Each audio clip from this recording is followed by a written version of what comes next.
It seems to be going fine. The Good. kids are showing up and we're teaching. Well, that's a good thing. Yes. Good thing. Are masks required in your schools? No, Okay. they are encouraged and recommended, but not required. And are many students wearing them? I guess about 20% maybe. Okay. Good morning. Good evening, everybody. Ken? Yeah.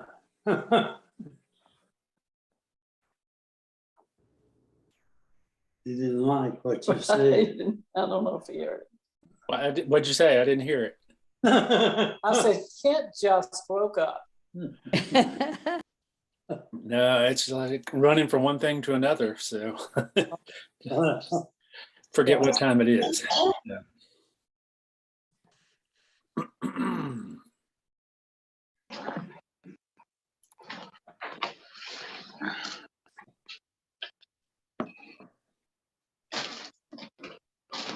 So is it going to snow this Friday or Saturday?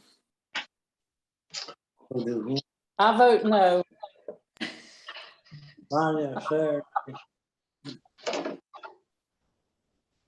Yeah, by the way, that children's sermon that you did in your garden, That was I great. thought that was wonderful. Oh, thanks. That was so creative. And I just, as an adult, I thoroughly enjoyed it. Well, I stole the idea from A. She had thought about for that particular theme doing something in the kitchen, I think, with kitchen ingredients. And I just sort of transfigured it into something a little different. So it's fun. I thought it went over well, I think. Yeah. It was neat just a change of scenery, literally. Yes, absolutely. And with new electronics in there, we could actually do some of those live, not really live from wherever. Yeah, we get a green screen. We could be anywhere, even on Yeah. another planet. We could really trick some kids, at least. We could come from the space station and all kinds of stuff. At Bell Heath, they do have a green screen in the hallway, a permanent green screen, and they use it. It's pretty cool. Yeah. Do y'all have one of those, Shanda? A green screen at your school yet? Yes, they are at several schools, which is pretty neat. The elementary kids at several of the schools will actually do a broadcast every morning. Oh, good. The pledge and the weather and other various announcements. Yeah, that's cool. There's a thing at the Science Museum where kids can pull up a green sheet and make their body disappear, their head. It's really great. Is that the Science Center in Roanoke? My kids love it. Yeah. I took them there a couple of times, and then we went to the Natural History Museum in Martinsville, and they said, there's nothing to do here. Have you been on the rooftop there at Roanoke at the Science Center yet? Not yet. And there, Okay. Go ahead. When you go, take the elevator all the way up, go on the roof. There's a goldfish pond, but there's also gardens, and you could see for miles around. It's a beautiful sight up there. Oh, I didn't even know. They also are opening, they've probably already opened an enclosed butterfly garden, a really humid unit, those are beautiful if you've never been in one. I've also seen kids scream when a butterfly's landed on them. I'm like, what is that thing going to do to you? I can't imagine. Well, good evening, everyone. Let's take a vote. Who thinks we're going to get snow that sticks this weekend? Not me. Okay. Snow Friday. I don't know how much. 1 inch. 1 inch. Okay. I could do 1 inch. Yeah, ironically, the kids are finally doing the Frozen junior show at the high school after it was put off a month and a half. And I'm like, if it is too frozen for Frozen to happen, I just don't know how I'll process that. A good time to have Frozen is in July. Or popsicles. Yeah. All the kids are thinking about is that new movie. All the kids at school talk about right now. So if you haven't heard about the new Disney movie Encanto, it's a pretty cute movie and it has a great soundtrack that's in my head all day long.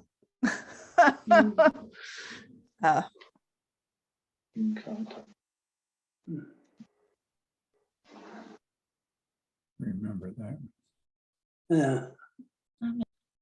I love the Disney movies. I think Diana's frozen up. At least she is on mine. Is she frozen on your alls? Yes. Yes. Yeah. Okay. Mention Frozen, there you go. There you go. Yeah. There needs to be a sequel about internet connections. Want the corporate tax rate lower.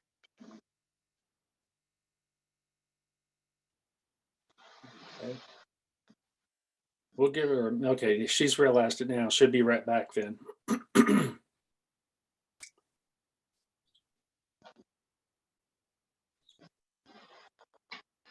If she's not back in a second, I'll go ahead and start the prayer. But I feel like she'll be right back. The house that they bought was of that generation when walls were made of plaster. So they are filled with metal. And that is terrible for sending internet from room to room. So that's probably what she's struggling with. And I think maybe she's using Brian's office out in what used to be a garage. So that's a long way from it. Welcome back. It's my turn to have problems tonight, I see. We just take turns, right? Yep. I'm just using my data now, so it should be more reliable than whatever's happening to my Wi-Fi right now. Okay. That's not bright, but it's here. You're coming in clearer, it seems like. Yeah, it might be that my family's streaming 1 million things on the other side of the house, or I don't know. It's Chantel problem.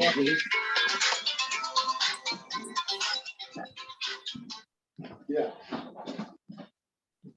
Okay.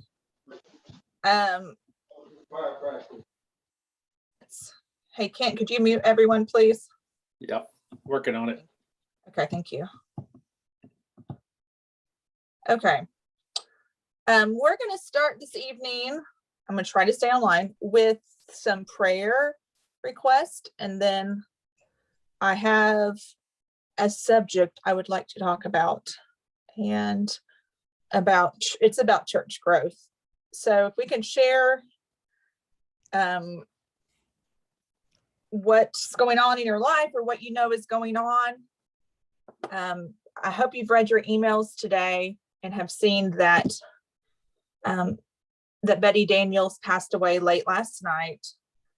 And there's been a follow-up email, I believe, from Kent that said about the arrangements, a private family graveside service at 11 in Christiansburg, then a visitation at 1 and a service at 2 at our church. And so if you're able and comfortable, I invite you to that service, and I know her family will appreciate your presence, and we have required masks for that too. And so if anyone's asking, those will also be available. Anything else about that, Kent, that you can think? No, I don't think so. We haven't had a chance to talk since this morning, but so I'll just fill everybody in at once that Wayne Barnett was discharged from Montgomery Hospital this afternoon, a little bit earlier than they had hoped for. So he will be on some oxygen at home for maybe a month or two, but they're hoping that it won't be much longer than that, and he'll be able to gradually get back to a full way of life. But they advised him absolutely no visitors to your home during this time. So, but he is improved.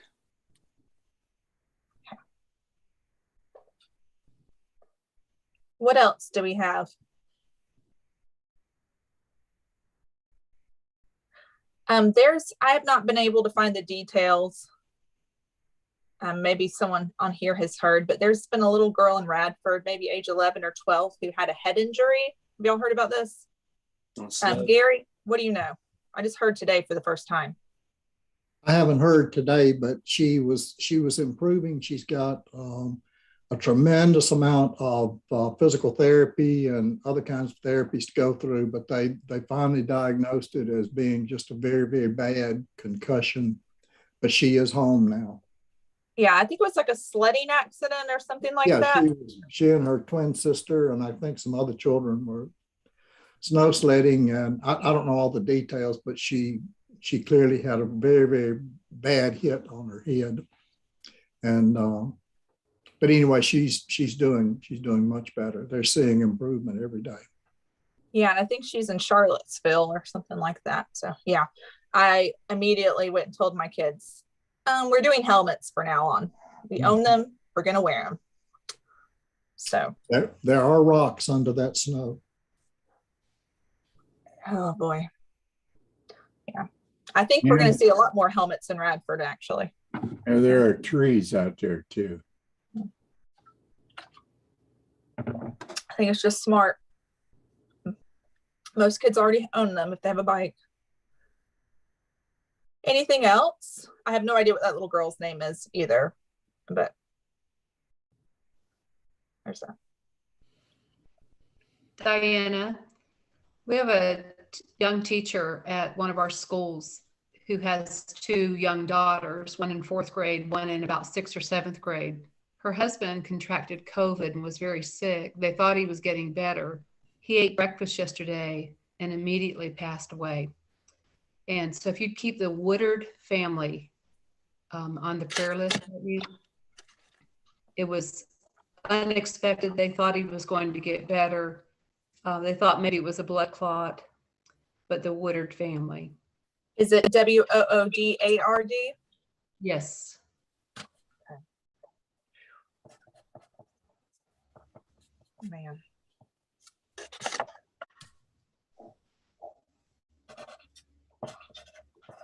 About how old was he?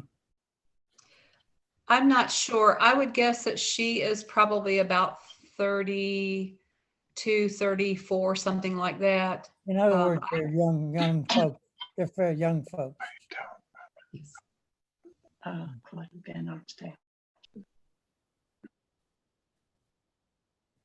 Yes, we'll pray for the Woodard family. Woodard.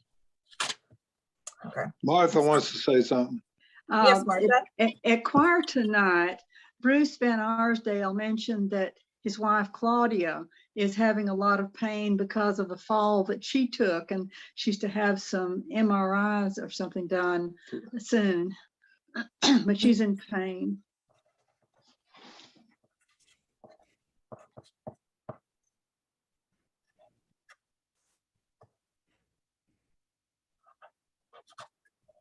What else?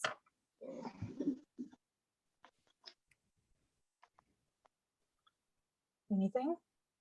Kent, if you'll have a prayer for us, and if y'all, as always, if y'all think of something during our time that you'd like to, and please don't hesitate to share that. Sure. Let's pray together. Lord God, we give you thanks for a way to gather that allows us to be safe, even in challenging times where there are so many unknowns that we must live with every day. We thank you for being our certain stronghold and our rock during a time of so many uncertainties as well. When there are so many decisions to be made each day, so many judgment calls to be made, not always clear right and wrong about things, we ask that you would help us to draw near to you and to find that our guiding principle is your love and your grace, that as your Son died for us all, we might be considerate especially of everyone around us and their needs, and place them at value with our own. We pray that you would be especially with these who have had a difficult time lately with COVID. We're grateful for the improvement that Wayne Barnett is experiencing, and we pray that now that he is back home, that he will continue to improve and will improve strongly. We pray that you would be with so many that we know, each of us individually, who are struggling with this virus right now. It is surely rampant in our community at this time. And so we ask that you give wisdom and guidance to all who must make decisions that affect others about that.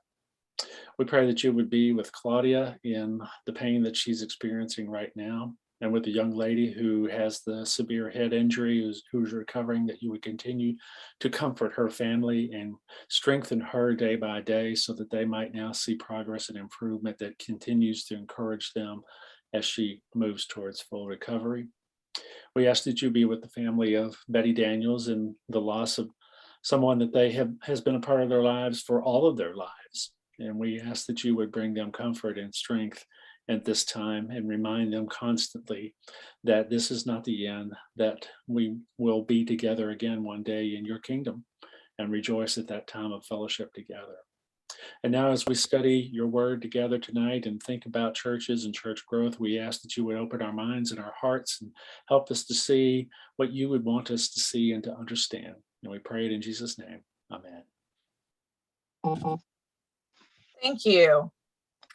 Okay, so tonight I want us to talk about church growth. Sometimes we say we're talking about spiritual growth.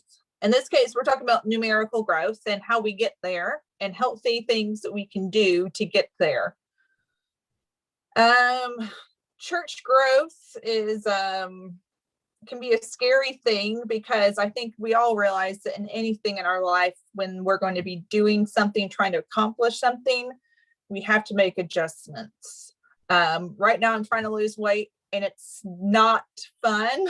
I had to change a lot of rhythms and habits and mindsets, and I feel like I go through this over and over again. Many of us have the memory, myself included. Can y'all hear me, by the way? Okay, I just saw a thing on the screen. Okay, many of us have a memory of churches, even our specific church, being very successful numerically, meaning pews full, Sunday school classrooms full. One of the metrics would have been lots of Radford students there, children, teenagers, young adults. Those are kind of metrics that we're not alone in filling a gap. Like we have definitely, whoops. Sorry. I'm trying to find a screen where I can see all of you. I'm just going to take turns looking at different ones of you. Many churches struggle with lacking an age group. Even growing like mega churches, they don't have every age group there. It might be the ones that we are lacking. Often the people who are in mega churches have come from other churches. It's not usually, statistically, it's not usually new sheep, if you will. And so there's many things that we have to consider as we go down this path, which I assume we are all into this idea of we want First Baptist Church to be here in the generations to come, if this world is sustained. But with that comes change. Now, I want us to invite, when I say the word change, what is the first word that pops into your head without filtering it? You can unmute yourself and share that if you're wanting to do that or willing.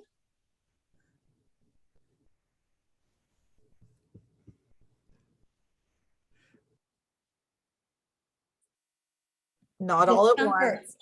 Discomfort. Mm, Chaos. okay. Write these down. Discomfort, chaos. Okay, what else? Need for change. I don't think we're hearing Okay, that's all right. now. Need for change. Change. Change. Okay, yeah, I got it.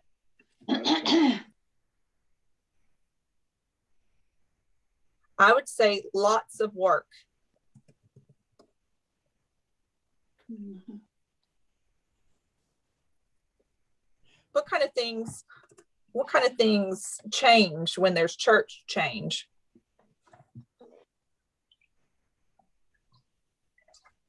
The number of worship congregants.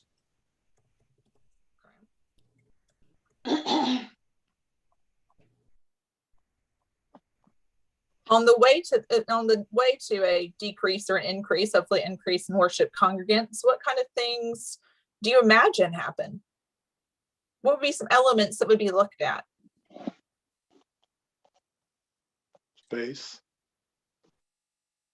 Space, okay.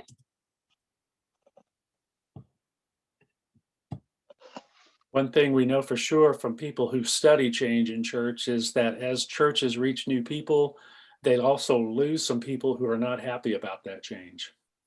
Mm. Right. I read an article about just that this afternoon, and I always want it to not be true. Mm.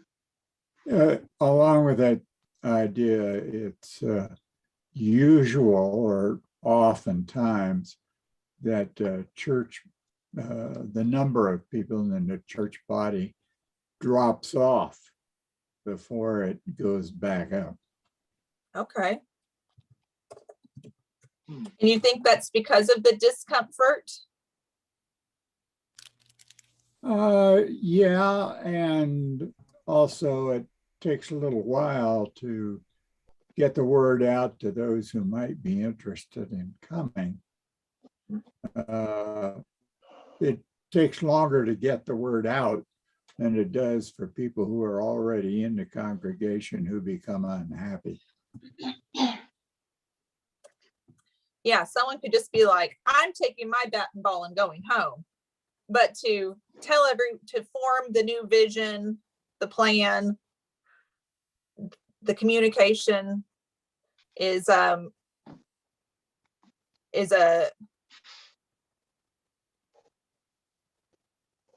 oh, I'm just reading a message here. Yes, it's going to be in here. Okay. It's okay, because that's where I'm going. We're speaking in text here. Okay. So when we are wanting more people to walk through our doors, some of these are obvious questions, but when we want people to walk through our doors, we need to be ready for them, right? Like, we don't want to just say like, God magically drop us a silver bullet and all of a sudden these people will come. I do think some of those things happen. I've experienced a time in my last church where I was just down on my knees, frustrated with the church. I was like, God, I really need to see you moving in this church. I need it to be obvious to everyone. Because it was just one of those kind of people everything kind of felt stagnant, like nothing was going to change. And I kid you not, this is a real story. In that little church, 9 people joined in one day. Oh my goodness. So like, if there's ever a question in my mind, if God is aware and cares about our prayers, I think prayer is huge, but it's also prayer with not just praying like I'm just spouting off words, but with expectation, and then follow up. Because when those 9 people came, we did change immediately, because 9 people within that congregation changed. It changed some demographics. One one family brought 2 teenagers, one brought a baby, we had a single person, different elements like that. So there are lots of elements that immediately affected our congregation. So like we could change all our music, we could change our building, we could change, we could dye Kent's hair pink, we could do whatever we think the cool churches do. But if we're not ready, like not just with our physical facility or our volunteers, but also like ready to really accept new members into the family, maybe new members that we never expected, as we see a new the next generation of First Baptist form, then we won't be able to sustain the change. There are sometimes, I think it's happened in this church, and Kent, you might be able to give this little of when this church had a big jump in attendance, but some changes weren't made quickly, and what happened. Can you share that? Sure. I especially remember in the early 1990s, and some of you will remember, we had so many people coming to Sunday morning worship that every Sunday for 6 to 8 weeks, the ushers were having to put out metal chairs along the crosswalks in the balcony and down the middle aisle of the sanctuary. And so we naturally began to talk about the need to consider going to 2 worship services. And the feeling among church leadership, deacons and staff was some resistance to that, because the feeling was it would split the church, that there would be people who go to one service and never see the people who go to the other church and other service. And one of the rules of church growth is if you grow beyond 80%, you will fall back if you don't make additional room, because people won't keep coming to an overcrowded facility. And so we did not sustain that growth. It went away after a while. That's good. I've been in a church where they had that go on, and they did do the 2 services and even 2 different Sunday schools. And they were able to have that happen until there was a larger sanctuary. I don't think in the future churches are going to be building bigger sanctuaries. I think that ship has sailed. But as far as even getting close to 80%, we'd like to go in that direction for now. I go on a walk occasionally to Radford University just to remind myself how many people are right there. Like, it's incredible at class change time, all the people you see near the apartments and on campus, not just students, but professors and cafeteria workers and all sorts of people. So there's people in our backyard. There's also several people that aren't college age who live in the apartments and the houses and everything right around us. Proximity is a thing that's brought some of our recent members or attendees to our church because they were looking for somewhere to walk to. So we're not like I know Radford sometimes is referred to as shrinking and all these things. There's actually people who want to move to Radford, to be in Radford, have their kids in the schools in Radford, all those things, and in the surrounding areas. So we have lots of elements that lots of churches don't have. We have a good space. We have a church that can be seen by lots of people each day. We, believe it or not, are doing better than most churches financially due to very faithful tithers. And but of course we have our areas of gap and need. We bought some great time during COVID to reformulate some areas of ministry, but there's one area that that we thought we had more time on that I think we need to be working on much sooner. And so this conversation really is for everyone on this call. I thought about all the ages or life situations that all of us are in. Please stay with me because I'm talking to you. So when we talk about everyone walking into the door, we need to be thinking about special needs, accommodations. So we have like, can we get around?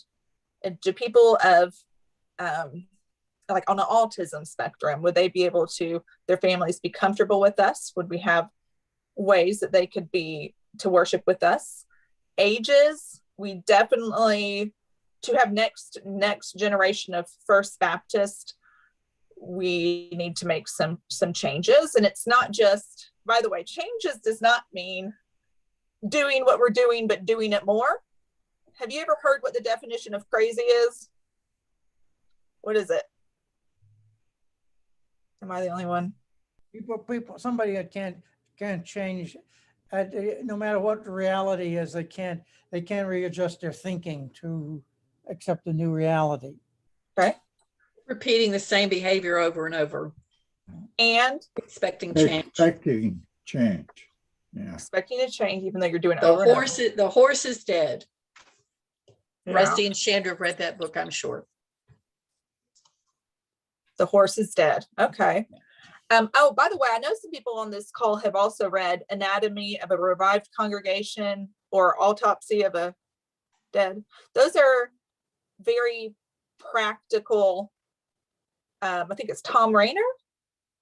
Is he the author? Books. He really, it's a researcher of churches, where things work, where they don't. And he went into some churches who were in a time where it was like make it or break it. And some of them went through some really tough changes, including asking a very toxic person who was turning off people to exit the church. And believe it or not, do y'all remember what happened in that church? They were the church that grew.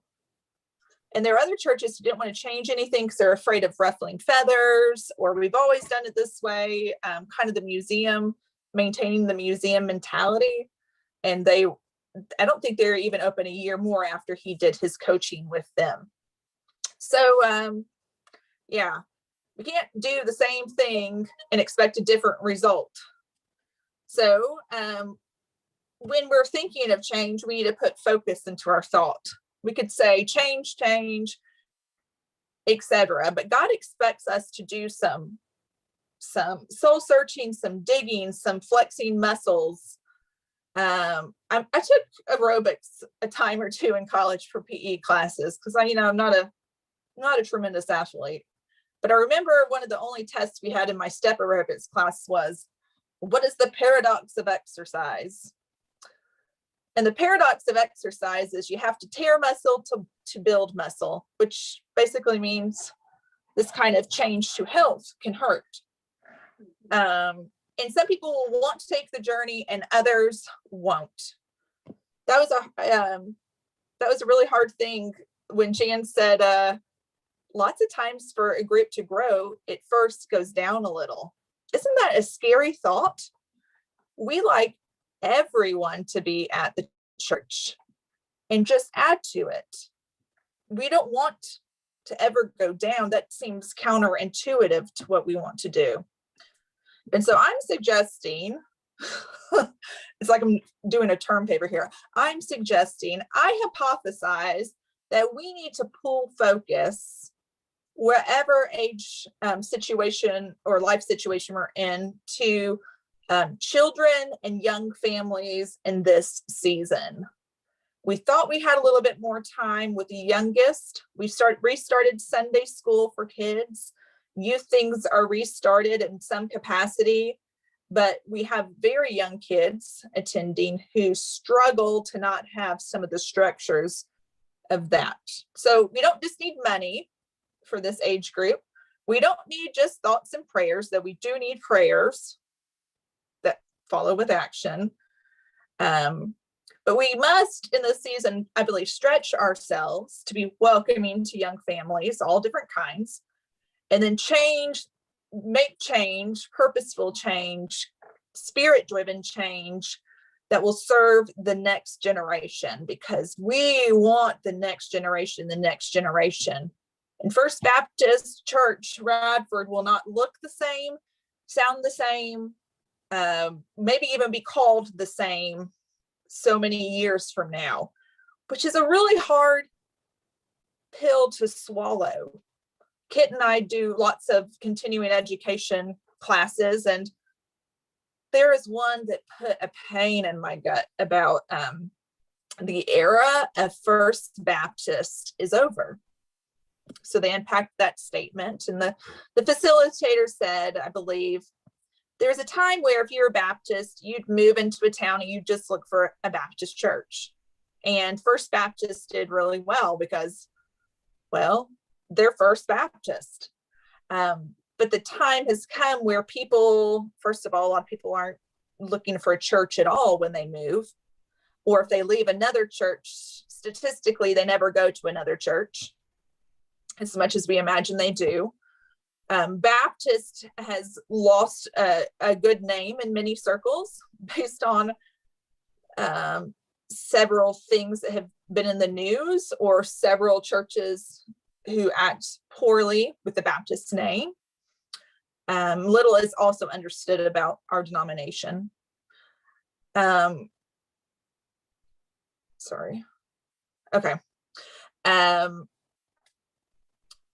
So I'm suggesting that we might have to do things differently as a group. And y'all are core people because y'all are here, like y'all are my midweek people.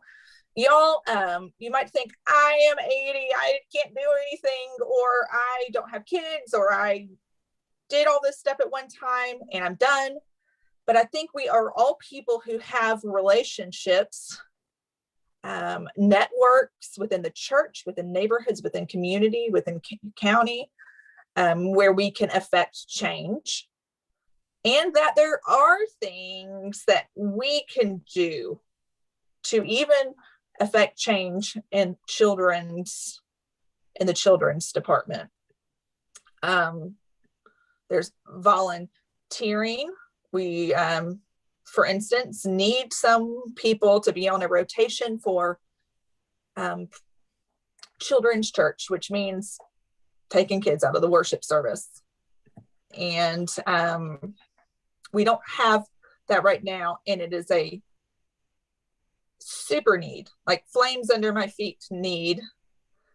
Worship can be very difficult for a parent of a small child. Worship can also be difficult if there is someone talking and there's so many of us with hard hearing, or it can be easily distracted. So we need an appropriate place for young children to be with appropriate leadership. And this is not like, let's think about and pray on it, but like desperate prayers up to God. I guess if we were Catholic, Hail Marys or whatever would be appropriate at this time. And to be very transparent, this topic has totally consumed your ministerial staff this week. It is, it's been a lot to think of how quickly this needs to launch and how hard it can be to find enough people to be on a rotation to help these little children. We need shepherds, basically. I'll call it that. We need to be moving towards a more permanent solution. We, for as long as I've been here and before, have been searching for a new permanent nursery director. We're searching for children's intern, youth intern. The well is dry. Ask restaurant people. There's struggles in schools, having enough teachers some days. It's not just us. It is hard to find people, especially quality people that we trust our children with.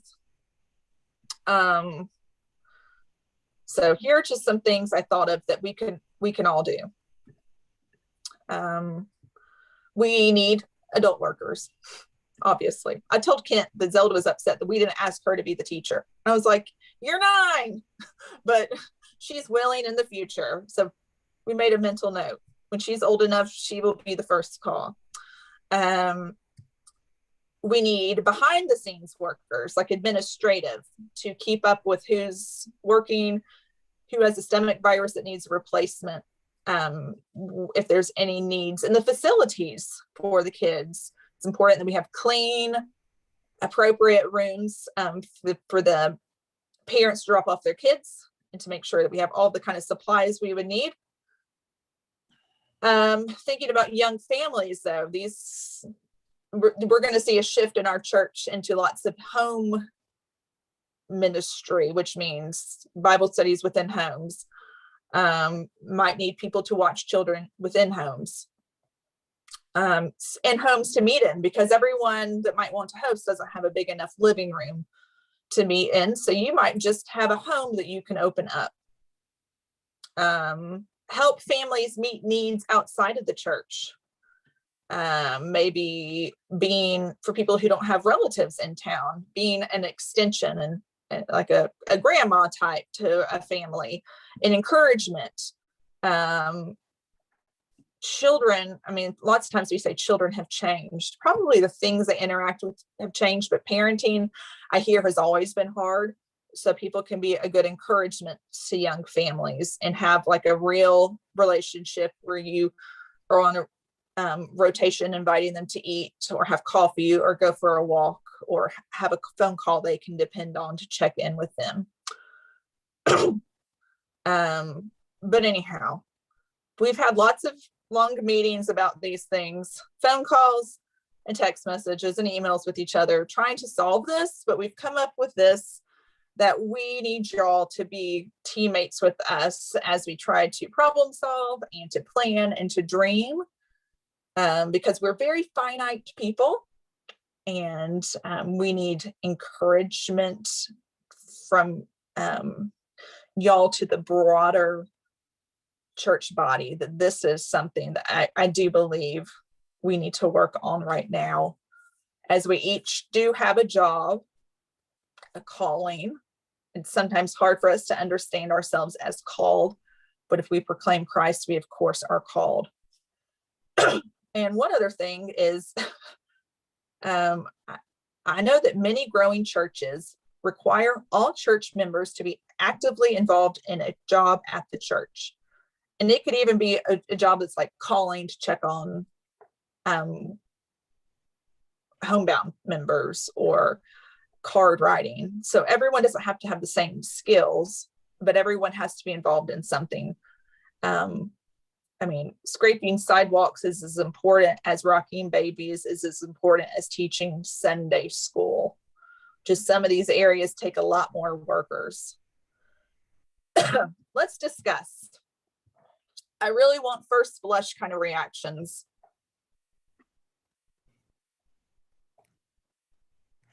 Many of the problems confronting the church are also problems confronting, I think you just touched on this, confronting the whole society today. Okay. Do you want to unpack that a little bit? Okay. There's large segments of the population that are completely alienated from the institutions of government, institutions of religion, and social institutions. And this is why they are not going or not participating or following radical movements. I was just reading an article this afternoon on a somewhat similar topic.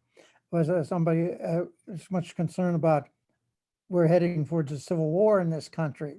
And the author of this article said we're already in a civil war, because there's such a division, some divisions in this country about so many things.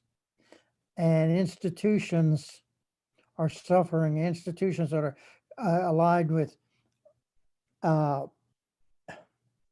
institutions that are more conservative or are established are under criticism, and many people have them in, hold not only critical of them, but they hold them in contempt.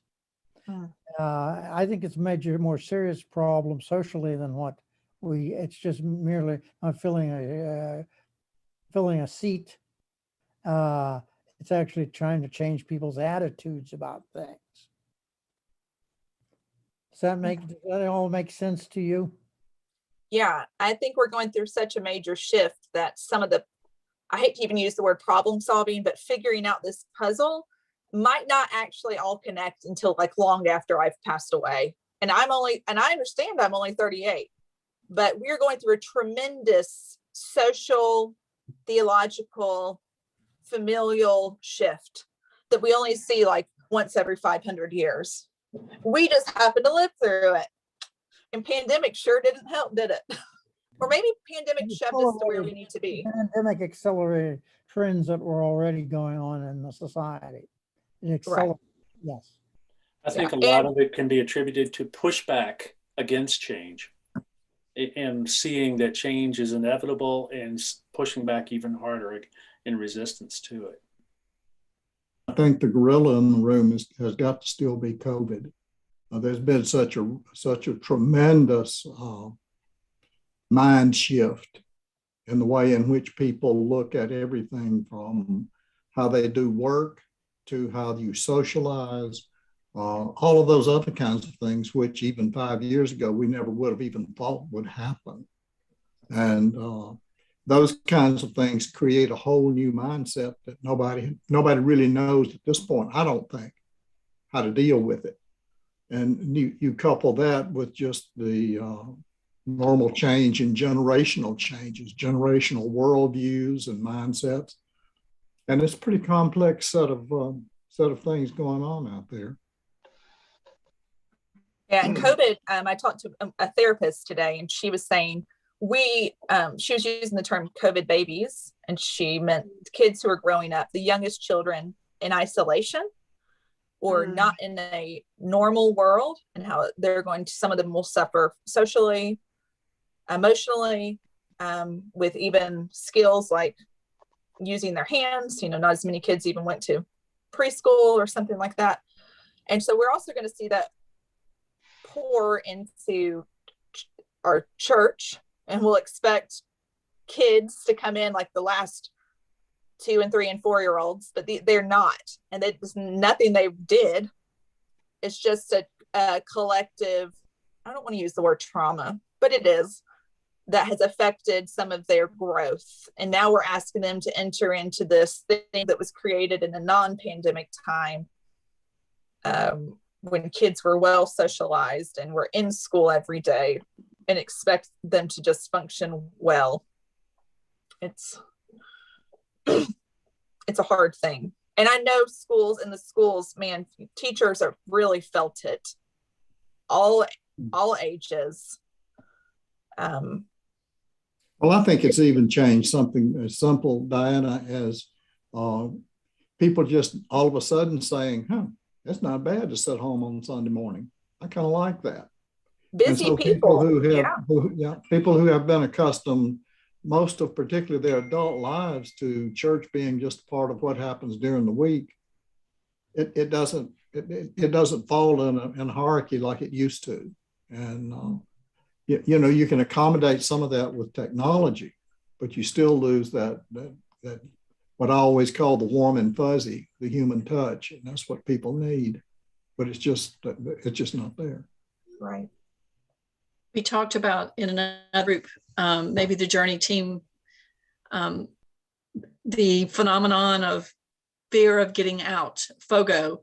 There's a lot of research on that. People who are used to staying home and just don't get out anymore. And I think we all, in our own minds, can think of 3 or 4 or 5 or 6 people that we wish that we would see regularly, but it's a genuine phenomenon of fear of getting out. As Gary said, after COVID, so much has changed.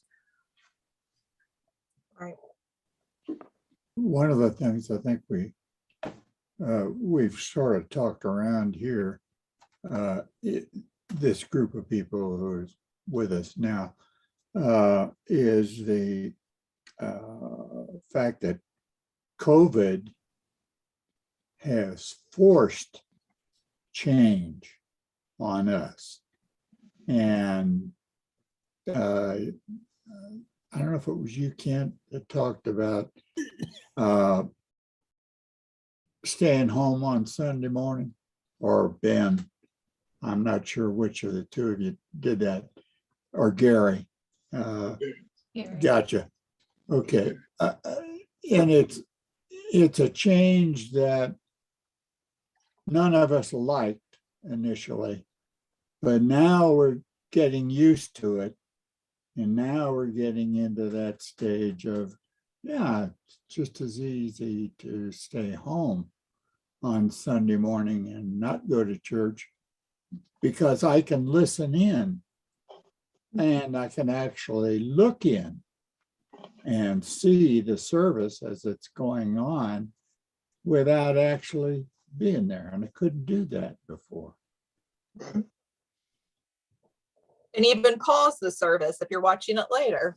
I mean, or watch in your pajamas and eat your cereal. Yeah. Right. I think there's going to be more. I think we don't even have a clue where we're kind of going with the online phenomenon of how church interacts. You know, church has always been the last one, it seems, to make any changes. The schools are always ahead of us, but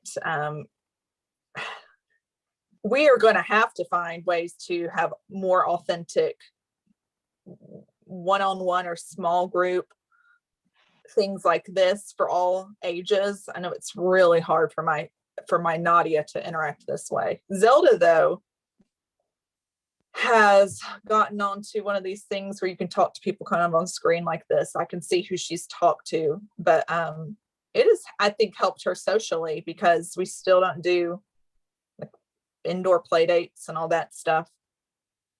Because I've really been worried about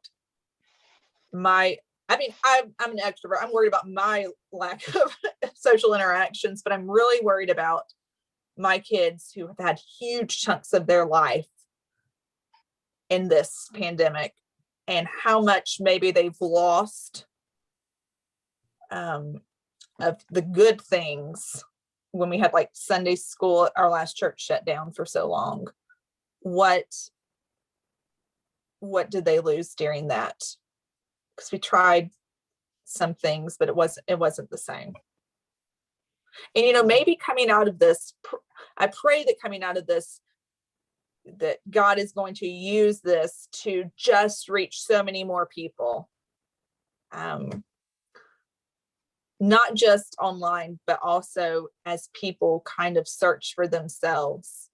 I was proud that this college age girl who visited the other day, Samantha, that she had researched churches all around Radford. She's a new tech student, knows no one here. And she came up with a couple of churches she wanted to visit, ours, obviously, based on some stuff she read on the website. And so there are people, even young 20s people, who are wanting something. I just want to also know what barriers might keep them from us being there something, because I truly believe in my deepest part of my gut that we are a church that loves well and accepts well and is willing to follow the Spirit into the future. And I just want everyone to know that.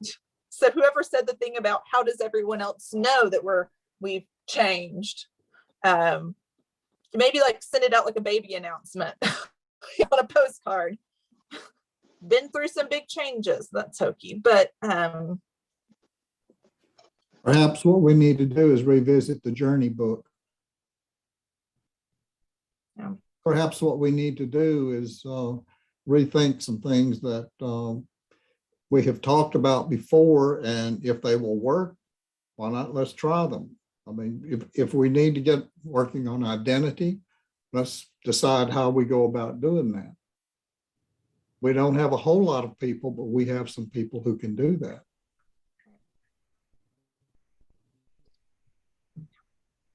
I do think we're equipped. I think God gives us the people we need, but I also believe that God has steps of the plan, and that I believe our future church family members are out there in our surrounding area, and we have to discover each other. Like not a blind date, but like a matchmaking somehow. We will not be everyone's match, just as every church has their own matches. So anyhow, I want us to cultivate a willing spirit, open to the Holy Spirit moving and changing in us. Kent and I have talked about how it's good for people to take their spiritual gifts inventory, not just once, but from time to time, because you know that you're not the same person you were 5-10 years ago, and how God has equipped you in different ways. So yeah, if you haven't done that, do that. And think of a way that, even very creatively, that you could be beneficial, even in a small, strange way, to babies through youth, because that's something that's on our minds right now. And maybe there's someone on the call who would like to be on a rotation for Sunday morning children's worship. We don't even require a lesson plan. We require someone who loves children deeply. On this preaching podcast I listened to, someone suggested, what people usually remember about church as a child is not the lesson learned, it's about how we're loved. And it could give them quality time, safe experience with adults and maybe teenagers, then I think we're doing something right, where after they graduate high school, they want to see us again or see another church again. Oh, and by the way, on that podcast, and they said, and good snacks. They said, they laughed about it. They said, snacks are important to kids. And boy, do I know it. There's some teachers here on the screen, and y'all know it too. It makes a difference. I have a question. Yes. I was not able to get on the through the computer to take the spiritual gifts inventory, and I hate to have the church spend money to send me a copy, but if the church had some copies there in the office that I could drop by and get. Kent, I think you've done this. They're on my desk. Oh, okay. That's one place I did not look today. Yep, just let me know and I'll get you one. Diana, Mary Lou wants to say something. Mary Lou, please. You're muted, Mary Lou. Click your microphone, Mary Lou.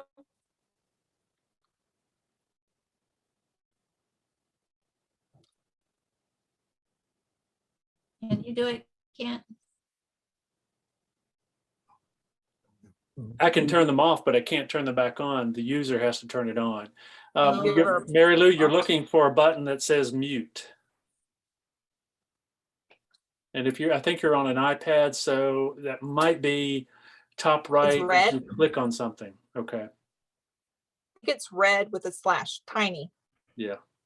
Click where it says iPad in the lower left corner of your picture, Mary Lou.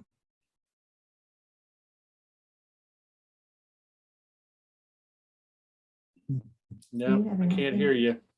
Do you have an update on Mary Lou, if you can't get it, another option is to touch the chat button and type out what you want to say, and then we can all see it. or just she can hit Mary Lou, the she can also press the space bar and hold it down and speak. She's on an iPad though.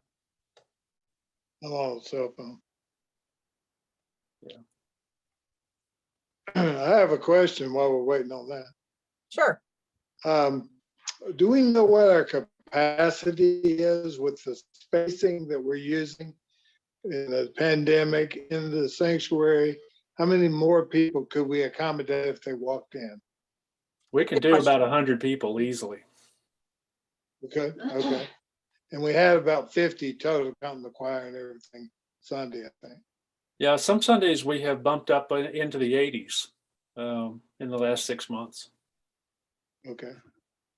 Now, I'm just thinking about, for instance, in my Sunday school class, if one more couple walked in, we'd have been full.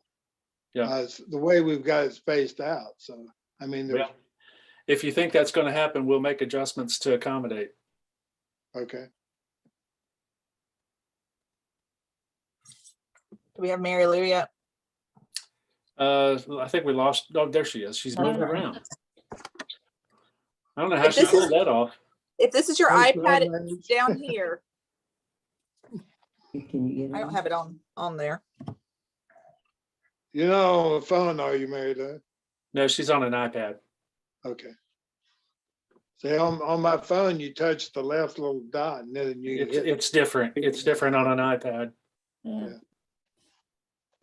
Hey, Kent, can you do it where you say, please unmute yourself? Because she might have something to click on then. I'll try to do that. Oh, I see her finger. She knows that she's not. She just can't find it. There you go. She got it. She got it.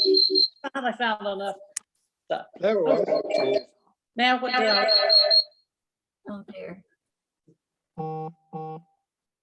Okay. So just one device on there? Now she's frozen.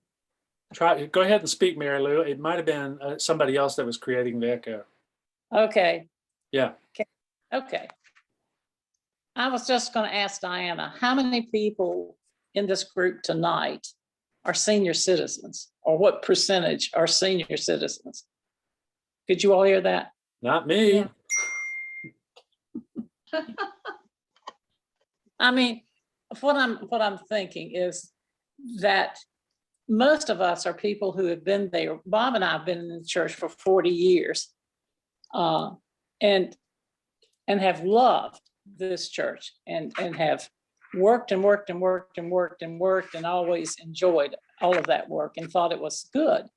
But it seems now that we're the only ones left, just those who've been there for a long time, and we're kind of exhausted and feel like we don't have these wonderful ideas for moving forward.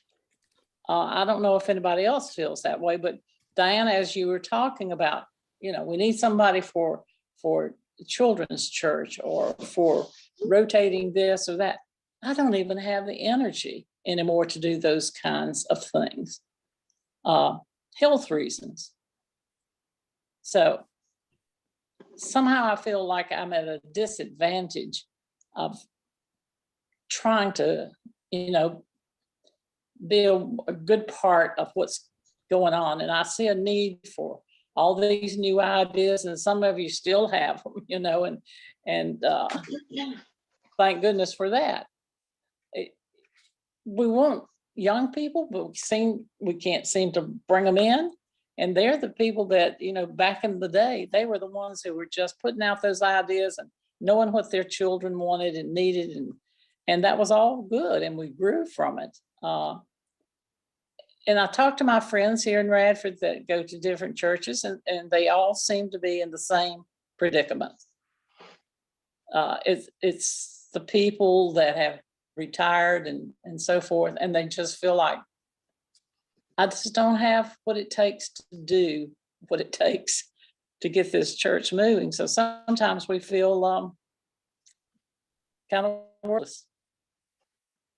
But I can look at people like you all, and I know Mary Ann has just saved the seniors into doing things, and others I have too, but somehow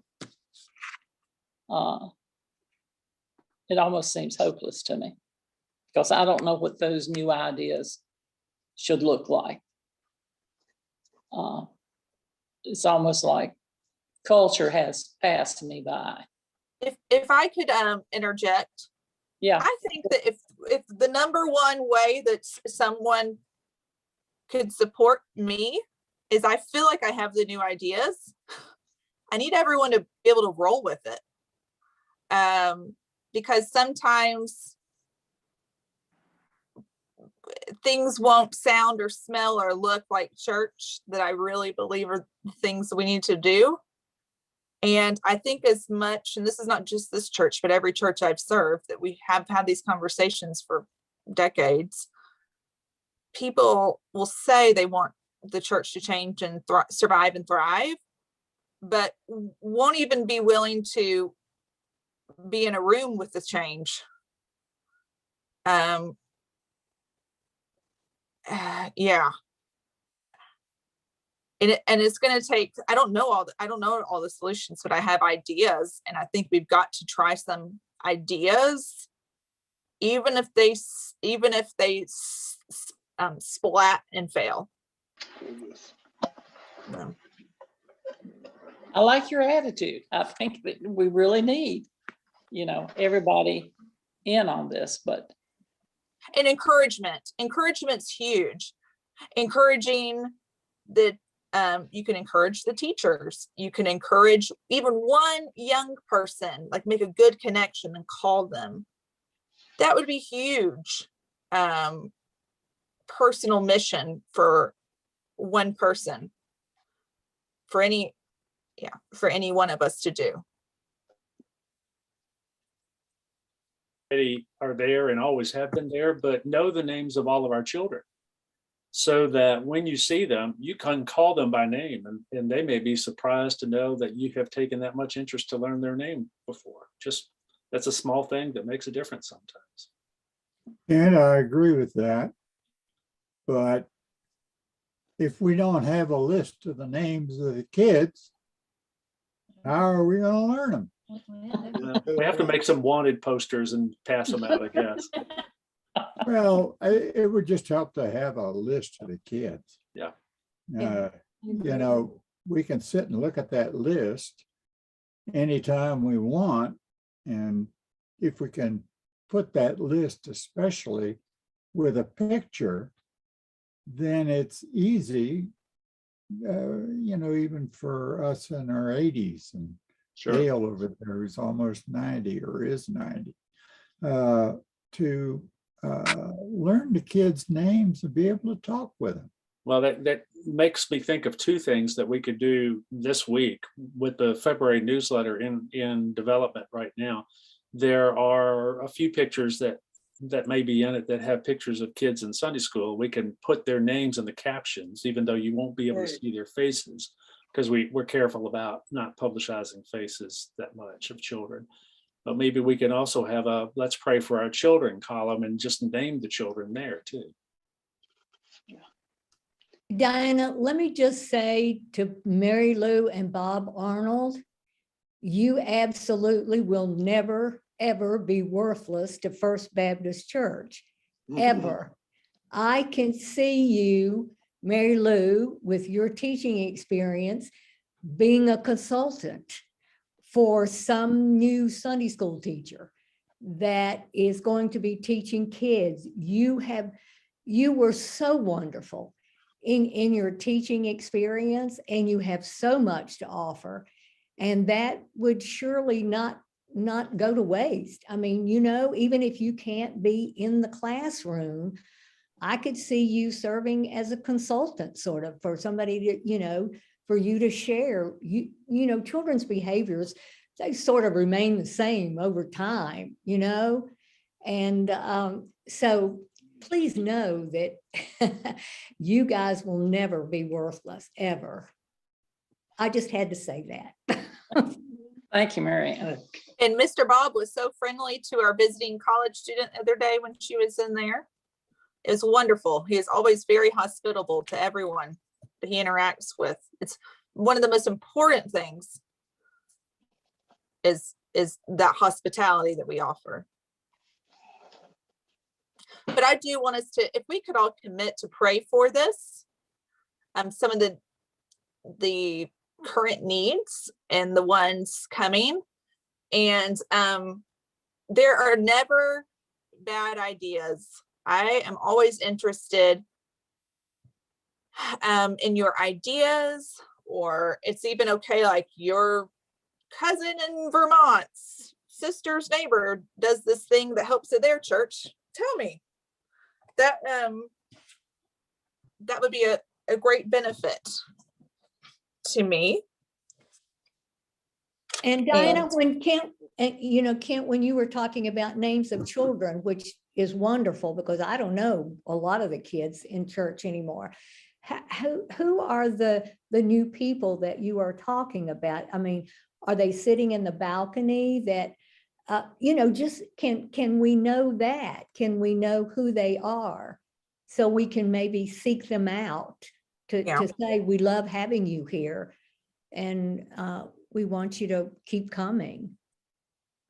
Is, I Right. mean, is that too private or? No, Okay, it's not. Balcony is troublesome sometimes because people can't see each other. right. We can hear each other, but yeah. And it's not, and families might not be getting away just to get away from people. It might be a kid that needs to eat. I mean, people shuffle out pretty quick. But it's a good thing to think about. How to interact with all ages. I think it would also be good. COVID is going to at least come help us get, I think, back to something called close to normal.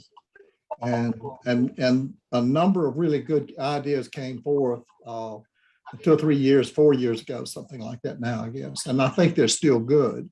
One of them was to recognize the first responders, have a teacher day, recognition day, any things like that that either get people into the church, not necessarily in the sanctuary. That would be lovely if we could. But if we could just get a physical connection with the church and with people in the church. And I think that there are a number of things out there. And to me, the thing to do is think positive about COVID, either going completely away or at least making it a little bit easier for us to get about and do things. And let's come up with some things that may be heading into spring and summer that we might be able to put in the schedule. I think sitting around and waiting for COVID to go away, we're going to be sitting around and having this same conversation 6 months and 9 months from now, and that would be a shame.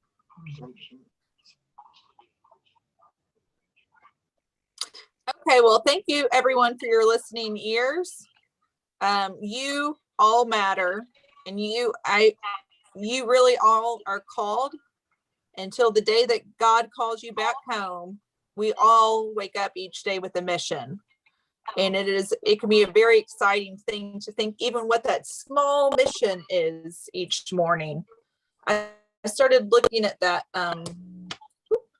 thing called the Examine. We did it months ago, where it says like, realize the presence of God, give thanks to God for something. It goes through about 5 categories. Look up the Examine, EXAMEN. And I do feel like if we start the day and end the day with that, we will know more clearly what the Spirit calls us to. Excellent. And pray, please pray specifically for people to be called to, or God to reveal to us those who need to be in children's leadership positions right now. So, yes. I wonder if we shouldn't, we put the big jobs out there. Maybe we should be listing small opportunities to serve that older people can do. Send cards or a prayer group or something simpler, as well as the big jobs. Okay. Even a small Bible study. My wife has a small Bible study here at the house every week. And she's got 6 or 7 or 8 people coming to that Bible study. It doesn't have to be on church property. I agree. It can be in our homes. I believe everyone's house is an extension of square footage of the church. And Jan, that's going to be success in the next few years here, as we need to shift off campus. Absolutely right. We need to go to where the people are. Well, I hope that you all have a safe and good, healthy rest of your week. And I pray that we don't have much snow, because Zilda has a play, and we'd really like that to actually happen this time. And do pray for these people we've mentioned tonight. Try to come to Betty's service if you're able to and feel safe. And pray with expectation. Grace and peace to all of you, my friends, faithful followers of God. And until I see you next time. Thanks, Bye. Diana. Thank you so much. Good night. Good Bye, night. everyone. Bye.